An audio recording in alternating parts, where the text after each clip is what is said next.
What's up, everybody? It's No Pants back with our Batman extravaganza number 2. Today we're going to be, or tonight I should say, we're going to be reviewing Batman Returns, which has a PG-13 rating for dark, brooding violence. Good old Tim Burton in a nutshell there. Sure sounds like it. And you want to give some pre-thought to it? Yeah, aside from the newest movie, I've probably seen this one the least. Like, for some reason, I didn't have this one in my house. How about you? How much did you watch Batman Returns? I had Batman Returns on DVD, and I had Batman Original on VHS, and I watched Returns a lot more growing up because it was on DVD, and it was, you know, to rewind it and all that bullcrap. But, so I honestly have seen this one more than the first one, which is kind of weird to think about, but I think you're the only person I know that can say that. I really do, because it's like, I mean, you can't top Jack Nicholson's Joker with Danny DeVito's Penguin, and no matter how good it is. But so that being said, I mean, I remember being a little kid and watching this, and it always came on around Christmas times. It's like Christmas time in Gotham. Even though for some weird reason Gotham also was kind of like Whoville from the Grinch. I don't really know what the direction was there, but then there's also the massive zoo with like 40-story dinosaurs. I don't really get what the direction is there, but I don't really think you're supposed to understand Tim Burton, so it works.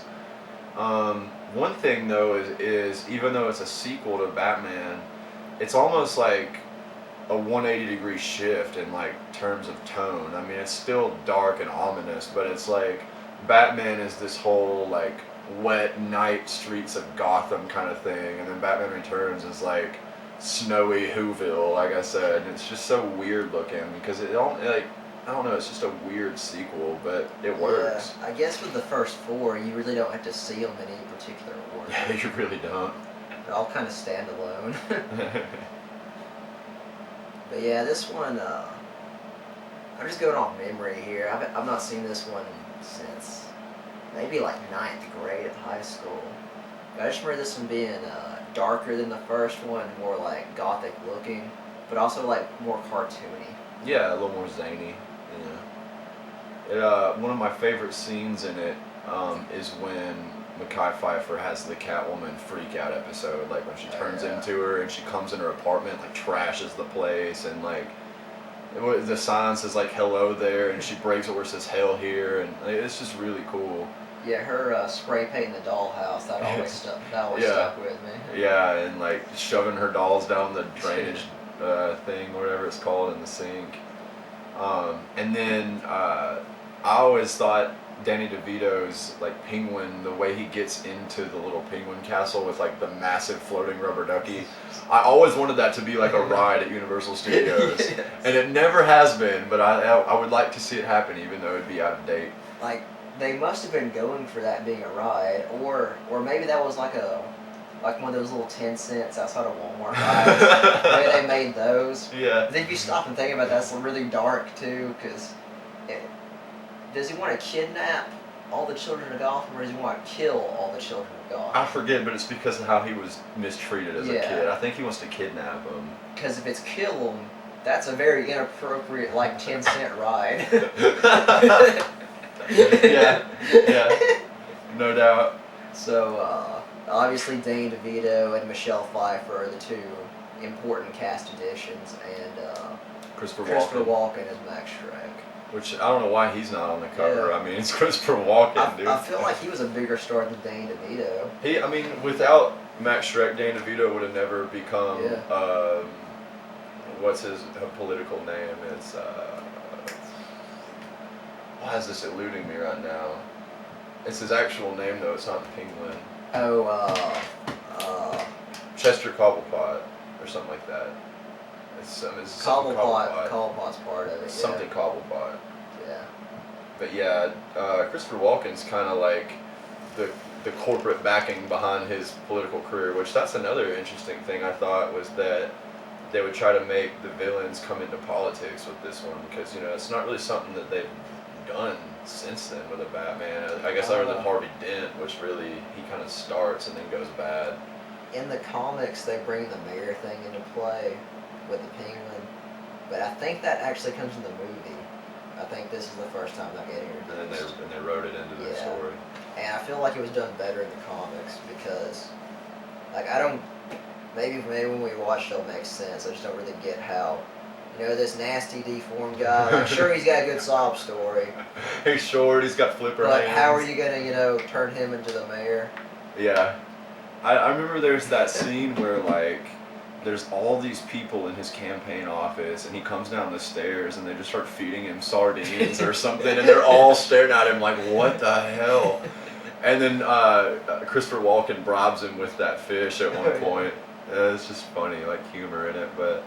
I mean, Batman, like in the first one, he definitely kills people in this. I remember a couple of times. I think he's even more blatant in this one, if I'm not mistaken. I feel like, I know that the henchmen in this one are a little more zany, because in the first one, they're like circus performers. Gestapo, right? Yeah, and in this one, they're all like circus performers and stuff. And I feel like, and clowns. And I remember, like, one had like a bomb or something and was going to throw it, and like Bruce just like hits him in the head and sticks it to his chest and shoves him down a manhole, and you see this like explosion come up, and it's like that dude's definitely dead. Like, so, but we didn't show the blood, so it's okay. Right, yeah. And he tried to kill Batman first, so it's excusable. He was standing his ground. It's a casualty of war. Which I kind of like the idea of Batman being more like a soldier and killing people. Mm-hmm. It's just kind of executed zany in these two movies. Yeah, it really is. It's very zany. And I don't really went with that in the most recent Batman movie. Yeah. Because, it's like a war for the last act. Yeah, seriously, and he's still like not trying to kill people, and it's like, this is why you're getting your ass beat, dude. This is why you got your back broken. Not really, but I'm trying to think of anything else really stand out from Batman Returns. I mean, I feel like Michael Keaton, while he already looks like a goofy Bruce Wayne, looks like an even more goofy Bruce Wayne in this one. We'll see. With the weird like Jew half-fro thing he has, but. Okay, Christopher Walken, we think, is an original villain for this story. We think. With the name Max Schreck, I really think so, because that's like an ancient horror movie reference. That's the name of the actor that played Nosferatu, the old German silent vampire movie. And we know how dark and gothic Tim Burton tries to be. I'm sure that's something he came up with. Yeah. But, so yeah. He's the only original character, but then the other two villains are Catwoman and Penguin, obviously. Mm-hmm. Are those two villains that mean anything to you? I've always liked Catwoman just because the ongoing thing with her and Batman. Yeah. I mean, I don't really, I guess in terms of like comic nerd fandom, I don't really know which one I would say is more attractive between her or Talia. But Talia's kind of shady, and she tries to kill him sometimes. I feel like there's more Catwoman mythos. Yeah, absolutely. But yeah, I like Catwoman. I like anti-heroes, but I don't have a ton of comics featuring either of them. But I do kind of like one take on the Penguin. I like the take that he grew up in like a rich family that had fallen on hard times. Like they still have the mansion, but it's like decaying, and they just look rich. They don't really have money, so he kind of has to become this self-made man because he's all deformed and goofy looking. Yeah. So nobody's gonna give him any breaks. So he has to make himself smarter and he has to make himself tougher. And screw it, he's gonna turn to crime because nobody's gonna take him seriously. Yeah.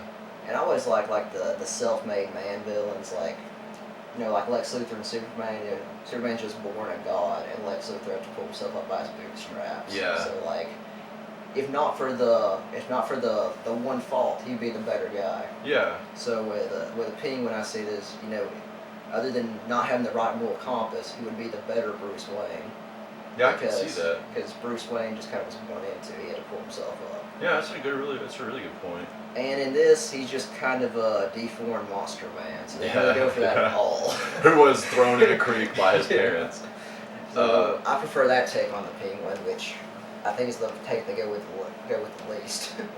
I will say that despite the fact that I do overall like the Nolan-verse Batman movies better than all 4 of these. I do like this Catwoman better than Anne Hathaway. Maybe. I really think I do. Might. And it's because she's so zany, and I know that's the Tim Burton thing, but like, I don't know. It's nothing against Anne Hathaway, but she's just not a Catwoman to me. Like, she comes in with a whole like, I'm a maid, but I'm a cat burglar, and that's cool. It's clever. It's something she would have done, I'm sure. But then it's like this whole high tech, like you're trying to be the Catwoman from Hush, but not really, but kind of. And I mean, I don't know. And I'm not like, neither of them are really like curvy ladies, so to say. You know, there's like that whole thing like Hollywood and comics, you gotta have like super curves and etc. But it's like, I just like the way that Pfeiffer pulls the character together more, honestly. And she's, you know, she's in the in the animated series, Selena Kyle is like this big wildlife preserve magistrate. She's big on that, and she has like her assistant. And that's really like how it is in this. In the Burton, I mean the Christopher Nolan films, they don't bring in the eco element. Yeah, they don't. Yeah, at all. She's just like a Robin Hood type. There's no animal conservation involved. Yeah. I didn't even catch that. And it still has that in this one, so it's always kind of stuck out to me more in terms of like Catwoman roles. But also, it's not realistic at all. Like, I get the Anne Hathaway, that would be what a real Catwoman would look like. But I like this costume more. yeah, the black like sewed up, like she's got the big seam going down, and it's really cool looking. Like, that's kind of intimidating to me. Yeah. Anne Hathaway's just like a pretty chick in a mask. Yeah, it's like somebody you would see at Comic-Con versus exactly. you see that coming at you, and you're like, I'm about to get my ass beat. Exactly. And she's got those claws too, and she's like fighting with them, and Anne Hathaway is just kind of like punching and kicking and stuff. And I mean, I don't know. I've always had like a weird thing with those the last two, or not really the last two, because Dark Knight was pretty much flawless. But I hate how they began, which this is really a story for another time. But I hate how they began the Nolan trilogy with, we want to use villains that have never been used before. So they used Scarecrow and Ra's al Ghul, which was awesome, and then the Joker and Harvey Dent, which was awesome, but both have been done before. And then they did them differently. They did Joker differently. I won't quite say better, but they did Two-Face better. They definitely did Like Two-Face better, yeah. But then it's like, well, we still don't really want to use villains that people have done already, so that we're not going to do Penguin. Oh, we're going to recycle Catwoman, though, and we're going to do Bane, and it's just like...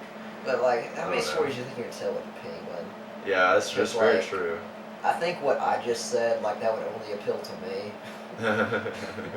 Yeah, I see what you mean.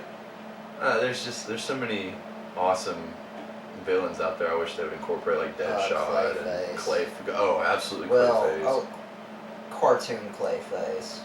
Yeah.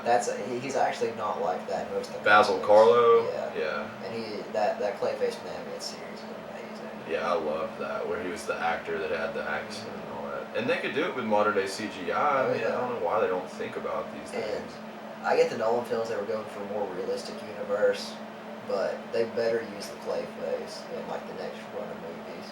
Yeah, I would really be kind of let down if they didn't. But anyway, I guess we're gonna save the Nolan rant for the Nolan films. But so here we have Batman Returns by Tim Burton. We're at PG-13 for dark, brooding violence, and we'll check back in with you when it's over. Yeah.